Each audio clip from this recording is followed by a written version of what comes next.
హైదరాబాద్ తార్నాకలోని national institute of nutrition లో భారత్ రాజ్యాంగం తెలియని వాస్తవాలు అంశాలపై సదస్సు నిర్వహించారు. జనమంచి గౌరీశంకర్జీ స్మారక వార్షిక ఉపన్యాసంలో భాగంగా విద్యార్థి సేవా సమితి ఏబీవీపీ తెలంగాణ ఆధ్వర్యంలో నిర్వహించిన ఈ సదస్సుకు ఢిల్లీ హైకోర్టు, సుప్రీంకోర్టు న్యాయవాదులు మౌనిక అరోరా, పోసం నర్సిరెడ్డి పాల్గొన్నారు. భారత రాజ్యాంగాన్ని బ్రిటిష్ వారు అందించలేదని, రామరాజ్యాన్ని స్ఫూర్తిగా తీసుకుని మన రాజ్యాంగాన్ని రూపొందించారని తెలిపారు. దేశంలో లింగ వివక్షకు తావు లేకుండా అందరికీ సమాన హక్కులు రాజ్యాంగం ఇచ్చిందన్నారు. రాజ్యాంగంలో ఉన్న పలు ఆర్టికల్స్ ను ఉన్న ప్రాధాన్యత వారికి వివరించారు.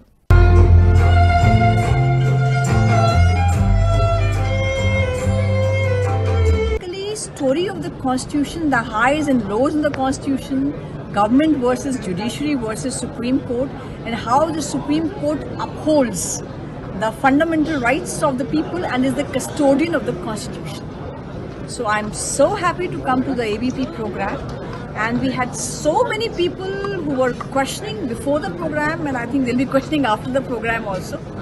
They were full of energy, and I'm very happy that I'm spreading this awareness about the Constitution amongst the youth. Thank you.